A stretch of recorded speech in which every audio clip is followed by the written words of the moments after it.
புஸ்தகம் 6ஆம் அதிகாரம் 16ஆம் வசனத்தை கையில் எடுத்துக்கொள்ளலாம். நியாயாதிபதிகள் புஸ்தகம் 6ஆம் அதிகாரம் 16ஆம் வசனம் எல்லாம் சேர்ந்து படிப்போம். அதற்கு கர்த்தர், நான் உன்னோடே கூட இருப்பேன், ஒரே மனுஷனை முறியடிப்பது போல மீதியானியரை முறியடிப்பாய் என்றார். இன்னொரு டைம் படிங்க. நான் உன்னோடு கூட இருப்பேன், ஒரு மனுஷனை முறியடிப்பது போல நீ மீதியானியரை முறியடிப்பாய். ஆண்டவருடைய வார்த்தையை கவனிங்க. நான் உன்னோடு இருப்பேன், நீ தான் ஜெயிப்பாய். எல்லாரும் வாயை திறந்து சொல்லுங்க, நான் உன்னோடு கூட இருப்பேன். சொல்லுங்க, இந்த மாதம் கர்த்தர் என்னோடு கூட இருப்பார், நான் தான் ஜெயிப்பேன். கர்த்தருடைய பிள்ளைகளுக்கு இருக்க வேண்டிய விசுவாசமும் தைரியமும் என்ன தெரியுமா? எப்பொழுதும் நான் தான் ஜெயிப்பேன். அறிக்கை பண்ணுங்க. 1ஆம் தேதி நாளையில் எழும்பி ஆண்டவருடைய சமூகத்தில் நல்லா மகிழ்ச்சியாக சொல்லுங்க, வாயை திறந்து கர்த்தருடைய வார்த்தை அறிக்கை பண்ணுங்க. கர்த்தர் என்னோடு இருப்பார், ஆனாலும் யுத்தம் எனக்கு உண்டு, நான் தான் ஜெயிப்பேன். ஆமேன் சொல்லுங்களேன். நீ தான் ஜெயிப்பாய், நீங்கள் தான் இன்று வெற்றி பெறுவீர்கள். இந்த மாதத்தில் நீங்கள் அறிக்கை பண்ண வேண்டிய வார்த்தை அதுதான். என்னோடு கர்த்தர் இருக்கிறார், எனக்குள் கர்த்தர் இருக்கிறார், யுத்தம் உண்டு. கர்த்தருடைய பிள்ளைகள் என்று சொன்னாலே அவர்களுக்கு யுத்தம் உண்டு. சொல்லுங்க, போர் உண்டு, ஆனாலும் கூடவே எனக்கு ஜெயமும் உண்டு. போர் யாருக்கு போர் வரும் அப்படின்னா, கோழைகளுக்கு போர் வராது, பலவீனமானவர்களுக்கு, ஒதுக்கப்பட்டு இருக்கிறவர்களுக்கு போர் வராது, பிரச்சனை வராது. ஜீவனோடு இருக்கிறவர்களுக்கு தான், உயிருள்ள மீன் தான் நீந்தி செல்லும், எதிர்த்து செல்லும் என்பது போல ஜீவனோடு இருக்கிறவர்களுக்கு, உயிரோடு இருக்கிறவர்களுக்கு தான் போர் வரும். நமக்கு என்ன இந்த பிரச்சனை அப்படி என்று சொல்லி ஒதுங்குகிறவர்களுக்கு கிடையாது. எதிர்நீச்சல் போடுகிற ஒவ்வொருவருக்கும் போர் உண்டு. நீங்கள் சொல்லுங்க, போர் உண்டு, ஆனாலும் கூடவே எனக்கு ஜெயமும் உண்டு. வாயை திறந்து அறிக்கை பண்ணி சொல்லுங்க, எனக்கு போர் வரும், பிரச்சனை வரும். பிரச்சனை வேற, போர் வேற. பிரச்சனை அப்படின்னா தனக்கு அடுத்த வழக்கில் தலையிட்டு மாட்டிக்கொள்வது தான் பிரச்சனை. ஆனால் இன்னைக்கு சொல்லுகிற அந்த வார்த்தை என்ன அப்படின்னா, அந்த கிதியோனை பார்த்து கர்த்தர் சொல்லுகிறார், நான் உன்னோடு இருக்கிறேன், உனக்குள் இருக்கிறேன். அந்த பிரச்சனையை கண்டு நீ பயப்படாதே, மீதியானியரை குறித்து நீ பயப்படாதே. ஒரு மனுஷனை முறியடிப்பது போல நான் உன்னை ஒரு பெரிய போராளியாய் மாற்றி உனக்கு நான் ஜெயத்தை கொடுப்பேன். இப்போ நம்ம எல்லாம் சேர்ந்து அறிக்கை பண்ண போகிறோம். எனக்கு போர் உண்டு, ஆனாலும் கூடவே ஜெயமும் உண்டு. கர்த்தர் எனக்குள் இருக்கிறார், நான் தான் ஜெயிப்பேன். கர்த்தர் எனக்குள் இருக்கிறார், நான் தான் வெற்றி பெறுவேன். ஆமேன் சொல்லுங்களேன். இந்த வாக்குத்தத்தம் எதற்காக? ஒரு 6-7 வருடம் மீதியானியருடைய கையில் கர்த்தர் தேவனுடைய பிள்ளைகளை, தம்முடைய பிள்ளைகளை ஒப்பு கொடுத்தார். ஒரு 7 வருஷம் கர்த்தர் ஒப்பு கொடுத்தார். கர்த்தர் ஒப்பு கொடுப்பது எதற்காக அப்படி என்றால், அவர்களை அழித்து போட, கொன்று போட அல்ல. கர்த்தர் நம்மை ஒப்பு கொடுப்பதே நம்மை பயிற்சி கொடுக்க, பக்குவப்படுத்த, தேவனை உணர்ந்து கொள்ள, இந்த நம்முடைய டிராவலில் இன்னும் எத்தனை பாதைகளை கடந்து செல்ல வேண்டும் என்பதை பார்த்து கொள்ள, எதிராளிகளுடைய பலன் என்று என்ன என்பதை புரிந்து கொள்ள, எல்லாவற்றுக்கும் மேலாக பிரச்சனையே வந்தாலும் ஒரு கடவுள் உங்களோடு தான் வருகிறார் என்று கர்த்தர் நமக்கு உணர்த்துவதற்காக தான் இந்த பிரச்சனை வருது. கர்த்தருடைய பிள்ளைகளை 7 வருடம் ஆண்டவர் மீதியானுடைய கரத்தில் ஒப்பு கொடுத்துட்டாங்க. அப்போ என்ன நடந்துச்சு அப்படின்னா, விதைப்பை, பிரயாசத்தை அவர்கள் படுகிறார்கள், பலனை எதிராளி அறுவடை செய்து போகிறான். அந்த நேரத்தில் வெறும் அறுவடை மட்டும் அவங்க செஞ்சு போகலை, வந்து மிரட்டுறாங்க, அழகழிக்கிறாங்க. உடனே அந்த ஜனங்கள் எல்லாரும் பல இடங்களுக்கு புறப்பட்டு கெபிகளுக்கும் மலைகளுக்கும் குகைகளுக்கும் ஓடி பதுங்க ஆரம்பிக்கிறாங்க. ஒன்று, தேசத்தில் பயம் உண்டாயிருக்கிறது. எதிரியை கண்டு எல்லாரும் ஓடி பயப்படுகிறார்கள். ஒரு 7 வருடம் கர்த்தர் ஒப்பு கொடுத்ததனுடைய விளைவு இப்படி நடந்து கொண்டு இருக்கிறது. அந்த நேரங்களில் ஆண்டவர் ஒரு தீர்க்கதரிசி அனுப்பி ஏன் இப்படி நடக்குது என்பதை அந்த ஜனங்களுக்கு உணர்த்தி கொண்டு இருக்கிறார். இந்த வார்த்தையெல்லாம் காதில் வாங்கவே இல்லை. ஒரு ஆள் டக்குன்னு களம் இறங்கி களமாட ஆரம்பித்தான். அவர் பெயர் தான் கிதியோன். ஆமேன்னு சொல்லுங்களேன். கிதியோன் இறங்கி அவருடைய வேலையை செய்ய ஆரம்பித்த உடனே ஆண்டவருக்கு பயங்கர மகிழ்ச்சி. அந்த 11ஆம் வசனத்தை படித்து பாருங்க. அதற்கு பின்பு கர்த்தருடைய தூதனானவர் வந்து அந்த கிதியோனோடு பேச ஆரம்பிக்கிறார். கிதியோன் கோதுமையை மீதியானருடைய கைக்கு தப்புவிப்பதற்காக ஆலைக்கு சமீபமாய் அதை போரடித்தான். தப்புவிக்க ஒருவன் இறங்க ஆரம்பித்தான். ஆமேன்னு சொல்லுங்களேன். ஒரு பக்கம் தீர்க்க தரிசனம், ஒரு பக்கம் பாடு, ஒரு பக்கம் நஷ்டம், ஒரு பக்கம் வெள்ளாமையை அந்நியன் எடுத்துக்கொண்டு போகிறான். நம்முடைய ஜாதி ஜனமெல்லாம் மலை குகை குன்றுகள் என்று சொல்லி ஓடி எல்லாரும் கவிக்குள்ளே ஓடி பதுங்க ஆரம்பிக்கிறார்கள். ஆனால் ஒருவன் மட்டும் எப்படி ஆகிலும் என்னுடைய வல்லாமையை, என் கையில் கொடுக்கப்பட்ட பொறுப்பை, என் கையில் கொடுக்கப்பட்ட ஐஸ்வர்யத்தை, ஆசீர்வாதத்தை பாதுகாக்க வேண்டும் என்று சொல்லி ஒருவன் இறங்கி போரடித்தான். ஆமேன்னு சொல்லுங்களேன். ஒருவன் இறங்கி போரடித்தான். உடனே அதை பார்த்த பரலோகத்தின் தேவன் தூதனை அனுப்பி, தீர்க்க தரிசனம் வாக்கு தத்தம் ஒரு பக்கம் இருக்கிறது, பிரச்சனை ஒரு பக்கம் இருக்கிறது. அடா, ஒருத்தன் இவ்வளவு விசுவாசத்தோடு இறங்கி களமாடுகிறானே என்று சொல்லி அவனை பார்த்து பரலோகம் ஒரு பெயரை வைத்தது, பராக்கிரமசாலியே, கர்த்தர் உன்னோடு இருக்கிறார். ஆமேன்னு சொல்லுங்களேன். ரெண்டு விதமாக ஜனங்களுடைய மனநலம் இருக்கும்.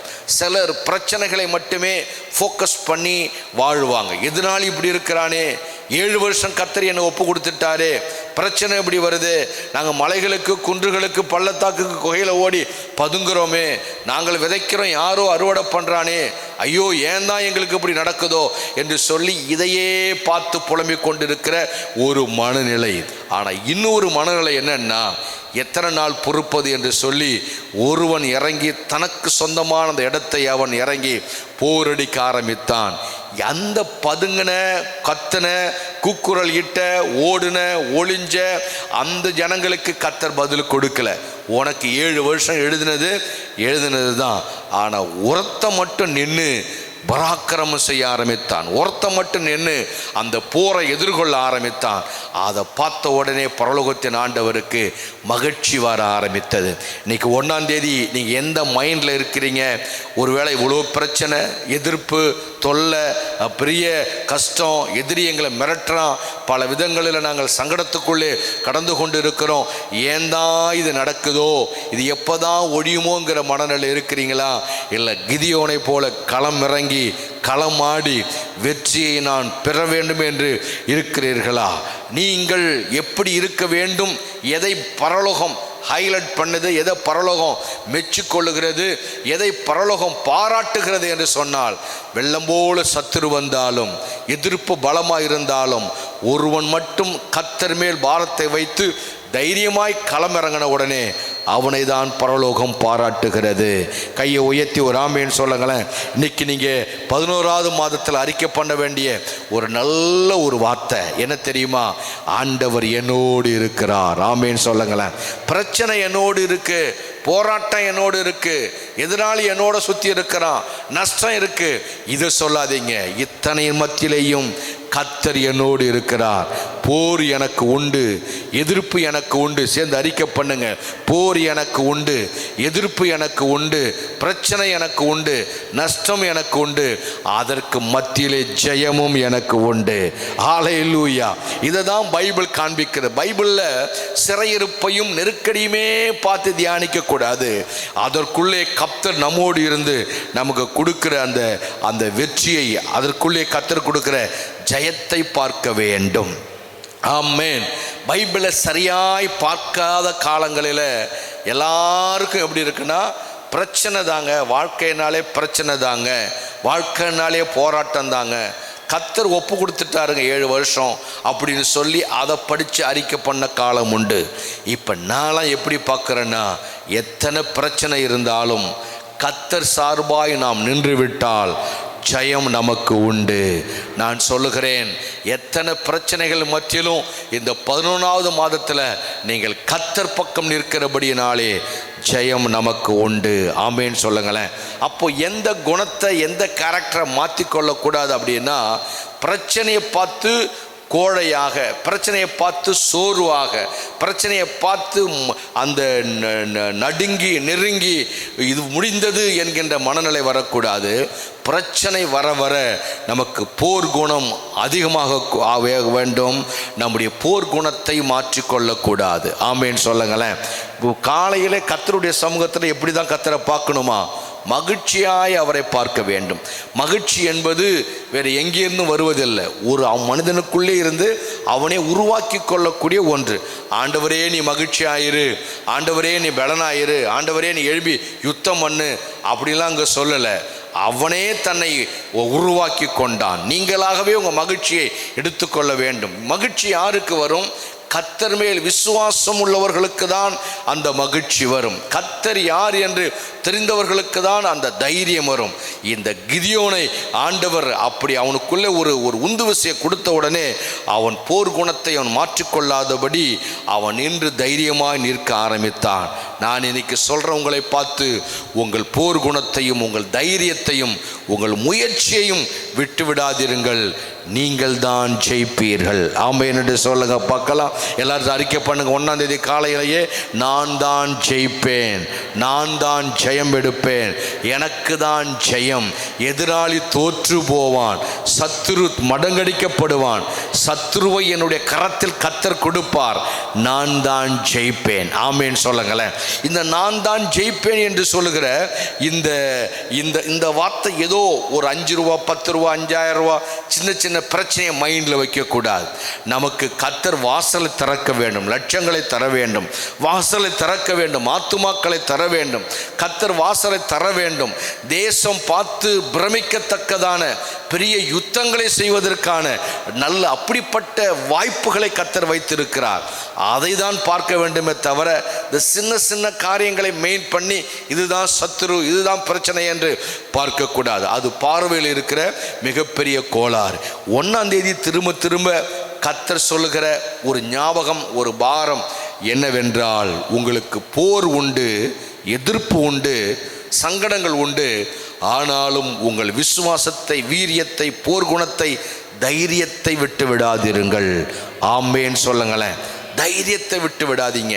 உங்கள் பெயரை நீங்கள் கிதியோன் என்று அறிக்கை பண்ண ஆரம்பியுங்கள். இயேசு பிறப்பதற்கு முன்னாடியும் அந்த போராட்டம், போர்க்குணங்கள் இருந்தது. இஸ்ரவேல் ஜனங்களை மீட்டு கொண்டு வந்த அந்த மோசேக்கு பார்வோனுக்கு முன்பாக ஒரு பெரிய போர் நடந்தது. நடத்துகிறவர் கர்த்தர், ஆனால் அங்கே நிற்கிறவன் மனிதன். மோசே கொண்டு அங்கு பெரிய ஒரு போர் நடந்தது. அது இருந்துதான் ஜனங்களை கர்த்தர் விடுதலையாக்கி கொண்டு வந்தார். இயேசு பிறந்த பொழுது ஏரோதிலிருந்து பொந்தி பிலாத்து வரைக்கும் இயேசு அந்த போரை கையில் எடுத்து கடைசியாக சிலுவையில் அந்த குட் ஃப்ரைடே அன்றுதான் கர்த்தர் அந்த போரை முடிவுக்கு கொண்டு வந்தார். அப்போ போராட்டம் இல்லாமல் நமக்கு ரட்சிப்பு வரவில்லை. ரட்சிப்பு எதற்காக? கடவுளே போராட வேண்டும் என்றால் கடவுள் போராட வேண்டிய அவசியம் இல்லை. ஜனங்களுக்கு இப்படி ஒரு பாதை இருக்கிறது, இப்படி ஒரு வாழ்க்கை இருக்கிறது. சத்துரு போராடுவான், எதிரி போராடுவான், சூழ்நிலைகள் போராடும். அதையும் தாண்டி நான் உன்னோடு இருக்கிறேன், நீதான் ஜெயிப்பாய், நான் சிலுவையில் ஜெயித்தனே அதே போல நீயும் ஜெயிப்பாய் என்பதை ஞாபகப்படுத்த, உணர்த்ததான் இந்த பகுதிகளை எல்லாம் பைபிளில் கர்த்தர் நமக்கு எழுதி வைத்திருக்கிறார். கையை உயர்த்தி ஆமென் என்று சொல்லலாமா? ஆகவே நாமும் எப்போதுமே ஒரு விதத்தில் போர் செய்து கொண்டு தான் இருக்கிறோம். ஆமென் சொல்லுங்களேன். விசுவாச வாழ்க்கை என்பதே ஒரு போர் குணம் உள்ள ஒரு போராடுகிற வாழ்க்கை தான். விசுவாசம் என்றால் ஒன்றுமில்லாமல் கர்த்தரே எனக்கு சில காரியங்களை செய்வார் என்று நம்புகிற பிள்ளைகள், அந்த விசுவாசம் என்று சொன்னாலே அது ஒரு போராட்டம் தான். எல்லாம் சொல்லுங்க பார்க்கும். விசுவாசம் என்று சொன்னாலே அது ஒரு போராட்டம். விசுவாசம் இல்லாதவனுக்கு போராட்டம் வராது. விசுவாசம்னா என்னன்னு தெரியாதவனுக்கு போர் செய்ய தெரியாது. தேவன் ஒரு வாக்குத்தத்தத்தை கொடுத்து அதை உனக்கு நிறைவேற்றுவேன் என்று சொன்னால் அது நிறைவேறக்கூடாது என்பதற்காக இந்த மீதியானியர்கள் வந்து நெருக்கடிகளை கொடுப்பார்கள். ஆனால் இல்லை, தேவன் எனக்கு ஒரு வாக்கு பண்ணியிருக்கிறார், அதை நிறைவேற்றுவார் என்று சொன்னாலே பல பாதைகளை போராடி தான் வர வேண்டும். பெரிய போராட்டம் அல்ல, அந்த போராட்டத்தோடு நம்மோடு கர்த்தரும் இருக்க ஆரம்பிப்பார். இந்த மலை தேசங்களுக்கெல்லாம் இந்த ரயில் போனால் அதை பற்றி சொல்கிறாங்க. மலை தேசத்துக்கு ரயில் போகல 2 இன்ஜின் இருக்குமா. இப்போவும் போகிற நம்ம ட்ரெயினில் 2 இன்ஜின் இருக்கும். முன்னாடி ஒரு இன்ஜின் இருக்கும், பின்னாடி ஒரு இன்ஜின் இருக்கும். இந்த பக்கம் போகல இந்த இன்ஜின் போகும், இந்த பக்கம் போகல இந்த இன்ஜின் போகும். ஆனால் மலை தேசங்களுக்கு போகும் பொழுது இன்ஜின் போய்கிட்டு இருக்கோம், இழுத்துக்கிட்டு போகலை, திடீர் என்று இழுக்க முடியாதபடி இடையில டக்குன்னு அந்த இது கட் ஆகிடுவான். கட்டான மீதி உள்ள கேரேஜ் கடகடன்னு பாதியில் ரிவர்ஸில் உடையாந்துரும் என்பதற்காக இங்கே ஒரு இன்ஜினை ஆப்ரேட் பண்ணி வச்சுருப்பாங்க. பின்னாடி இருக்கிற இன்ஜினும் ஆப்ரேட் பண்ணி தள்ளும், முன்னாடி இருக்கிற இன்ஜினும் இழுக்கும். எல்லா இடத்துக்கும் இல்லை, இதுபோல் கரடு முரடான பாதைகள், செங்குத்தான பாதைகள், பாறை வழியாக போகிற அந்த இடங்களில் ஜனங்கள் ட்ராவல் பண்ணுறாங்க என்பதற்காக அப்படி ஒரு டெக்னாலஜி வச்சுருக்கிறாங்க. 2 பக்கமும் இன்ஜின் இருக்கும், 2 இன்ஜினும் தள்ளும். ஒரு இன்ஜின் பலவீனப்பட்டுடுச்சுன்னா இந்த இன்ஜினு கொஞ்சம் உந்தி தள்ள ஆரம்பிக்கும். திடீர்னு ட்ரெயின் உள்ள சென்டரில் கட் ஆகிடுச்சுன்னா பின்னாடி இருக்கிற இன்ஜின் அந்த அந்த அந்த பொட்டி அந்த ஜனங்கள்லாம் பாதிக்கப்படாதபடி இந்த இன்ஜின் ரன்னிங்லேயே இருக்கிறதுனால அதை ரிவர்ஸில் விடாது. ஆமேன்னு சொல்லுங்களேன். அப்போ ஆர்டினரி ட்ரெயினுக்கு சிங்கிள் இன்ஜின் போதும். சிறப்பான பாதைகளை கையில் எடுக்கிற அந்த ட்ரெயினுக்கு அந்த அந்த பொட்டிக்கு அந்த பாதைக்கு நேராக போகிற அந்த வண்டிகளுக்கு எக்ஸ்ட்ரா ஒரு இன்ஜின் இருக்கும். விசுவாச பாதையில் போகிற அத்தனை பேருக்குமே டபுள் இன்ஜின் ஒர்க் பண்ண ஆரம்பிக்கும். ஒன்று, நாம் நம்முடைய பவரை செலுத்துவோம். என் பிள்ளை களம் இறங்கிட்டானே என்பதற்காக கர்த்தரும் நமக்கு பின்னாடி இருந்து அவரும் புஷ் பண்ண ஆரம்பிப்பார். ஆமேன்னு சொல்லுங்களேன். அப்போ நீங்கள் புரிந்து கொள்ளுங்க, என் விசுவாச பாதையில் நான் மட்டுமல்ல, முன்னாடி நான் தான் போகிறேன்னு நினச்சிக்காதீங்க. உங்களுக்கு பின்னாடி இன்னும் ஒரு பவர் உங்களை தள்ளிக்கொண்டே இருக்கும். ஹல்லேலூயா. இதுதான் விசுவாச வாழ்க்கை, இதுதான் கர்த்தர். இது யாருக்கும் தெரியாது. பார்க்குறவனுக்கு உறிஞ்சின்னு தான் இழுத்துட்டு போகுது, இப்படி தான் வண்டி போகுது நினச்சிக்கிட்டு இருப்போம். நீ தான் இழுத்துட்டு போகிற, என் பலம் தான் இழுத்துட்டு போகுது, நான் அப்படின்னு பேசிக்கிட்டு இருப்போம். ஆனால் நீ இல்லை, உனக்கு பின்னாடி ஒரு இன்ஜின் இருக்குது. இந்த கேரேஜ் உடஞ்சிடக்கூடாது என்பதற்காக அதை புஷ் பண்ணி இன்னொன்று தள்ளி கொண்டு கொண்டு இருக்கிறது. அது நம் கண்ணுக்கு புலப்படாது. ஆமென்னு சொல்லுங்களேன். எந்த விதத்தில் நாம் இப்பவும் கர்த்தருடைய ஊழியம், கர்த்தருடைய பாதை, கர்த்தருடைய பிள்ளைகள் என்று சொன்னாலே அவர்களுடைய கண்ணுக்கு தெரியாமலேயே ஏதோ ஒரு ஆவியின் மண்டலத்தில் போர் செய்து கொண்டு இருக்கிறார்கள். ஆமேன்னு சொல்லுங்க. வெளியே சொல்ல முடியல, இப்படி ஒரு பிரச்சனை இருக்குது, நான் ஜெபத்தில் எதிர்கொள்கிறேன். வெளியே சொல்ல முடியல, இப்படி ஒரு போராட்டம் இருக்குது, நான் ஜெபத்தில் வச்சிருக்கிறேன் அப்படின்னா தைரியமாக வையுங்க. நீங்கள் மட்டுமல்ல, உங்கள் கண்ணுக்கு புலப்படாமல் இன்னும் ஒரு பவர் உங்களை தாங்கி பிடித்து கொண்டு இருக்கிறது.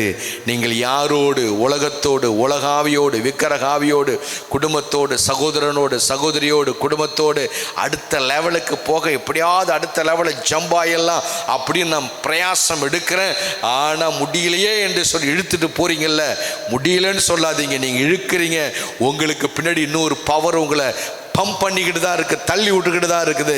கடைசியில் எழுதி வச்சு கொள்ளுங்க, ஆண்டவர் சொன்ன வாக்கு தத்துவம், நான் உன்னோடு தான் இருக்கிறேன்.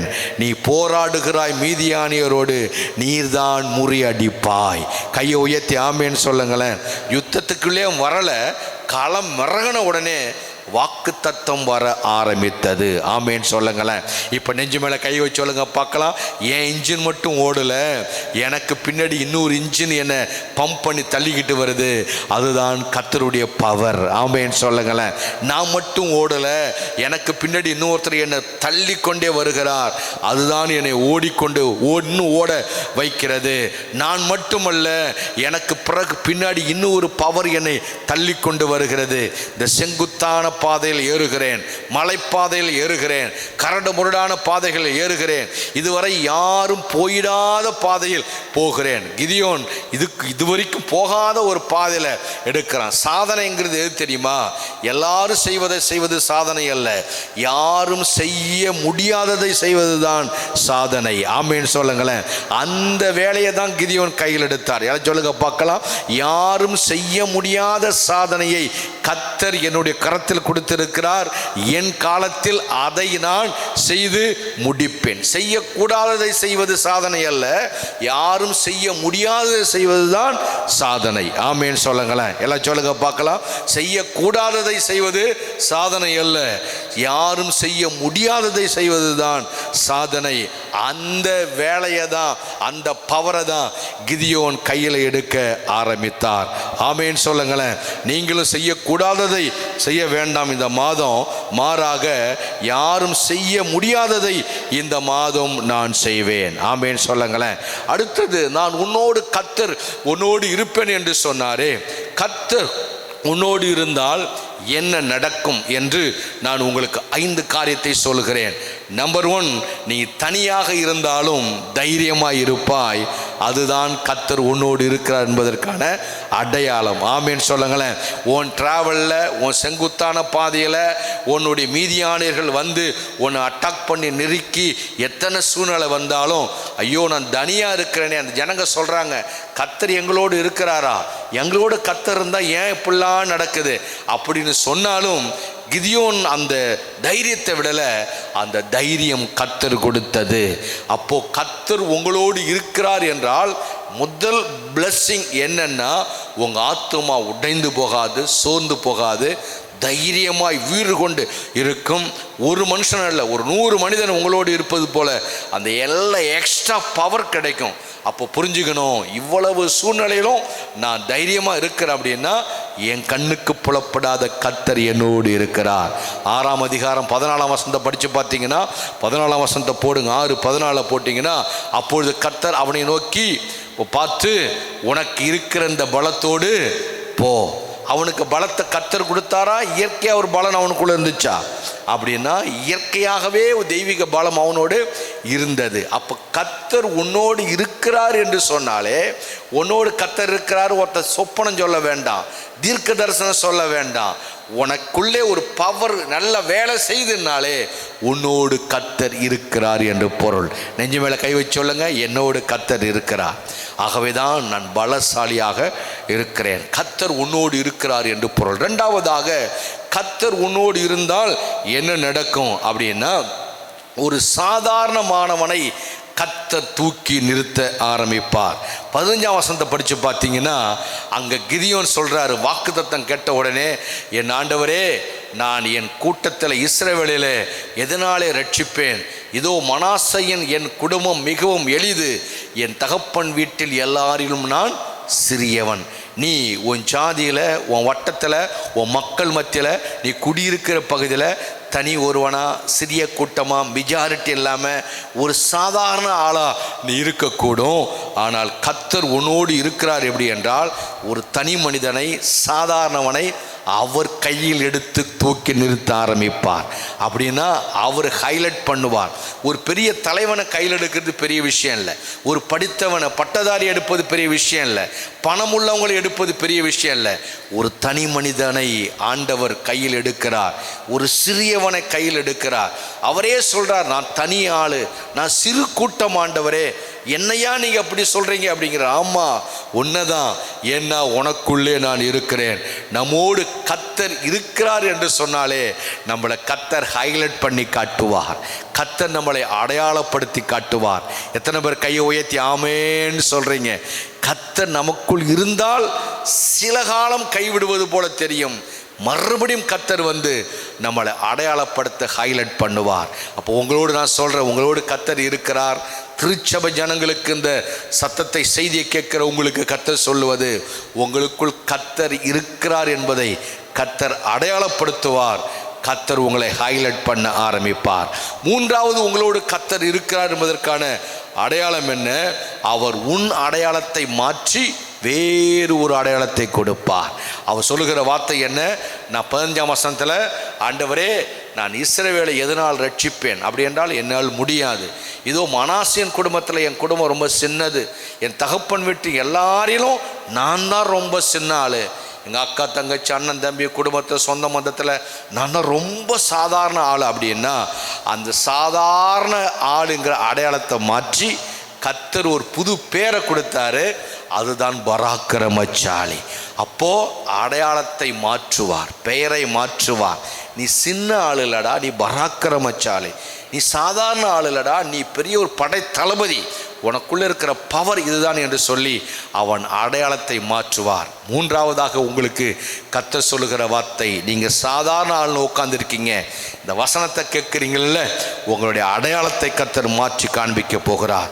4வதாக 23ஆம் வசனம், 6:23 நியாயாதிபதிகள் புஸ்தகத்தில் 6:23 நீங்கள் படித்து பார்த்தீங்கன்னா, அங்கே அதற்கு கர்த்தர், உனக்கு சமாதானம், பயப்படாதே, நீ சாவதில்லை என்று சொன்னார். பயப்படாதா. கர்த்தர் உன்னோடு இருந்தார்னா முதல்ல நமக்குள்ள என்ன இருக்கும்? சமாதானம் இருக்கும். ஆமேன்னு சொல்லுங்களேன். சந்தோஷம் இல்லை, சமாதானம், ஒரு நிறைவு. எல்லா சூழ்நிலையிலும் கர்த்தர் என் மெய்ப்பராய் இருக்கிறார், நான் தாட்சி அடைய மாட்டேன் என்கின்ற சமாதானம். கர்த்தர் ஒருத்தனோடு இருந்தார்னா அவனுக்கு இருக்கிறது ஒன்று, சமாதானம் இருக்கும். ஆண்டவருக்கு தெரியும், ஆண்டவர் பார்க்கிறார், ஆண்டவர் ஜெயத்தை கொடுப்பார், ஆண்டவரால் முடியும், ஆண்டவர் ஜெயம் கொடுப்பார். நான் சாதாரண ஆள் தான், என் அடையாளத்தை கர்த்தர் மாற்ற முடியும். அவனுக்குள்ளே ஒரு சமாதானத்தை கர்த்தர் வைத்து கொண்டே இருப்பார். பயப்பட மாட்டாய், நீ சாவதில்லை, அகால மரணம் உனக்கு வராது. நெஞ்சு மேலே கை வச்சு சொல்லுங்க பார்க்கலாம், பயப்படாத, உனக்கு பயமும் வராது, திகிலும் வராது, நீ சீக்கிரம் சாக மாட்ட, தீர்க்காயுசோடு இருப்பாய். வர்றதெல்லாம் வரும், எல்லாம் சொல்லுங்க பார்க்கலாம், வர்றதெல்லாம் வரும், ஆனால் நான் சாக மாட்டேன். எல்லா பிரச்சனையும் வரும், எல்லா நெருக்கடியும் வரும், எல்லாமே வரும். எனக்கு உலகத்தில் இருக்கிற வாதைகள் வரட்டுமே, எதிர்ப்புகள் வரட்டுமே, திகில் வரட்டுமே, என்ன வேணாலும் வரட்டும், எனக்கு சமாதானம் உண்டு, எனக்கு பயம் இல்லை, நான் சாக மாட்டேன், தீர்க்காயுசோடு இருப்பாய். நான் சொல்கிறேன், கர்த்தர் உங்களோடு இருப்பார், நீங்கள் தீர்க்காயுசோடு இருப்பீர்கள். கர்த்தர் உங்களோடு இருப்பார், நீங்கள் சமாதானமாக இருப்பீர்கள். கர்த்தர் உங்களோடு இருப்பார், நீங்கள் பயப்படாமல் இருப்பீர்கள். கடைசியாக 5வது ஒரு காரியம், 7ஆம் அதிகாரம் 14ஆம் வசனத்தை படித்து பாருங்கள். அடுத்தது, கர்த்தர் உங்களோடு இருந்தால் என்ன நடக்கும்? இது யோவாசின் குமாரனாகிய கிதியோன் என்னும் இஸ்ரவேலுடைய பட்டயமே அல்லாமல் வேறல்ல, தேவன் மீதியானரையும் இந்த சேனை அனைத்தையும் அவன் கையிலே ஒப்பு கொடுத்தார் என்றார். எதிராளிகளை கர்த்தர் உங்கள் கரத்தில் ஒப்பு கொடுப்பார். சரண்டு அடைஞ்சிருவா எல்லாரும். ஆமேன்னு சொல்லுங்களேன். இந்த 5 அடையாளங்கள் உங்களோடு இருக்கிறதை இந்த மாதம் கர்த்தர் நிறைவேற்றுவார். என்னென்ன அடையாளம் திரும்ப சொல்லுங்க பார்க்கலாம். நீங்கள் தனியாக இருந்தாலும் தைரியமாக இருப்பீர்கள். நான் தனியாக இருக்கிறேன்னு சொல்லாதீங்க. உங்களுக்குள்ளே இருக்கிற தைரியம் யார் தைரியமும் இல்லை, அது கர்த்தருடைய தைரியம். 2வதாக, நீ சாதாரணமான ஆள், தனி ஆள், சின்னவன் சொல்லுவீங்க. உங்களை கர்த்தர் அடையாளப்படுத்துவார், ஹைலைட் பண்ணுவார். 3வதாக, உங்கள் அடையாளத்தை கர்த்தர் மாற்றுவார். 4வதாக, சமாதானம், பயமில்லாமல் இருப்பீர்கள், உங்களுக்கு தீர்க்காயுசு உண்டாகும். கடைசியாக, கர்த்தர் எதிராளியை யார் மிரட்டினானோ, யார் விரட்டினானோ, யாருக்கு பயந்து நம்ம மக்கள் மலைகளிலே குன்றுகளிலே ஓடி பதுங்கினார்களோ, யார் நம்ம வெள்ளாமையை திருடினானோ, அத்தனை பேரையும் உன்னை கொண்டு முறியடித்து உங்களோடு கர்த்தர் இருக்கிறார். வசந்தரெல்லாம் படித்து பார்த்தீங்கன்னா, தேவன் மீதியானியரையும் அவன் சேனை அனைத்தையும் அவன் கையிலே ஒப்பு கொடுத்தார், கையிலே ஒப்பு கொடுப்பார். ஆமேன்னு சொல்லுங்களேன். ஜெயம்ங்கிறது என்ன தெரியும்? மிரட்டி அடிக்கிறது அல்ல, ஒப்பு கொடுக்கிறது. ஆமேன்னு சொல்லுங்களேன். ஒப்பு கொடுப்பது வேற. இந்த தியானத்தை நீங்கள் பண்ணி பாருங்கள். விரட்டி அடிக்குது, அப்போ உரத்தையும் என் பக்கம் வராதிங்க, விரட்டி அடிக்கிறது இல்லை, அது உலகம். ஆனால் ஒப்பு கொடுப்பது தான் கர்த்தர். அப்படி என்றால் ஒப்பு கொடுப்பது என்றால் என்ன அர்த்தம்? நீ ஆண்டுகொள், அனுபவித்துக்கொள், எதிராளியையும் நீ தன்வசப்படுத்திக்கொள், பட்சிக்கிறவனிடத்திலும் நீ பட்சணத்தை பெற்றுக்கொள், புசித்திரு, சமாதானமாயிரு, எதிரியே உன்னுடைய கரத்தில் நான் சரண்டர் பண்ணுவேன் என்பதற்கான அடையாளம் கர்த்தர் உங்களுக்கு இந்த 5 வாக்கு தத்தங்களை இந்த மாதம் நிறைவேற்றி தருவாராக. ஜெபமெல்லாம் எழுந்து நின்று, ஆண்டவரே, இந்த மாதம் எங்களுக்கு சொன்ன நல்ல வாக்கு தத்தங்களுக்காக உமக்கு நன்றி அப்பா, நன்றி அப்பா.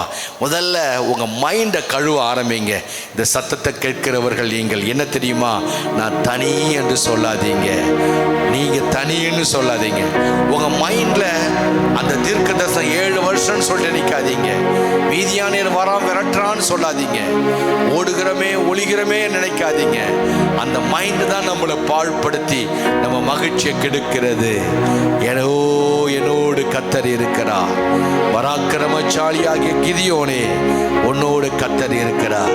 பராக்கிரமசாலியாக இருக்கிற சகோதரி, சகோதரனே, உன்னோடு கர்த்தர் இருக்கிறார். உன்னோடு கர்த்தர் இருக்கிறார். நீதான் ஜெயிப்பாய், நீதான் ஜெயிப்பாய். போர் வரும், பயந்து விடாதே. போர் உண்டு, எல்லா ஆவிகளோடும் நீ போராடுகிறவர்கள் தான் நாம். ஆண்டவர் சொல்றார், மாமிசத்தோடு இரத்தத்தோடு நமக்கு போராட்டம் இல்லை, நமக்கு வானமண்டல பொல்லாத ஆவிகளோடு போராட்டம். அப்படி என்றால் போராடி ஜெயிக்கக்கூடிய பவர். நீ போராட வேண்டாம், உனக்குள்ள இருக்கிற அபிஷேகம் போராடும். உனக்குள்ளே இருக்கிற எக்ஸ்ட்ரா பவர் உன்னை அப்படி நடத்தி செல்ல ஆரம்பிக்கும். உனக்கு பின்னாடி இன்னொரு இன்ச்சின் உன்னை தள்ள ஆரம்பிக்கும். எத்தனை செங்குத்தான பாதையிலே கடந்து வந்தாலும் தேவன் தம்முடைய பிரசனத்தை உண்மையிலே வைத்து உன்னை ஹைலைட் பண்ண ஆரம்பிப்பார். நீ தனியா இல்லை. கர்த்தர் உன்னை அடையாளப்படுத்துகிற நேரம் வந்தது. கர்த்தர் உன் அடையாளத்தை மாற்றுவார். கர்த்தர் சமாதானத்தை தந்து பயத்தை நீக்கி தீர்க்காயுசோடு வாழ வைப்பார். எதிராளியை கர்த்தர் உம்முடைய கரத்திலே ஹேண்ட் ஓவர் பண்ணக்கூடிய நேரம் வந்தது. எதிரியை நாம் சிறைபிடிக்க போகிறோம். ஹல்லேலூயா, ஹல்லேலூயா. பயப்படாதீங்க, உங்களோடு கர்த்தர் இருக்கிறார். நீங்கள் ஜெயிப்பீர்கள். ஹல்லேலூயா. இதுவரை நிற்பதும் இனிமேல் நிலைப்பதும் எல்லாமே உங்க கிருபைதான். பெருமை பாராட்டிட ஒன்றும் இல்லையே, என்னை தாங்கினது உங்க கிருபையே. நன்றி சொல்லி துதி பாடி மனதார போற்றுவோம். நீங்க இல்லாம வாழ முடியாதையா, உங்க கிருபை இல்லாம வாழ தெரியாதையா. இயேசுவே என் எஜமானரே, நேசரே, என் துணையாளரே. இயேசுவே என் எஜமானரே, நேசரே, என் துணையாளரே, என் துணையாளரே. என்னோடு கர்த்தர் இருக்கிறார்.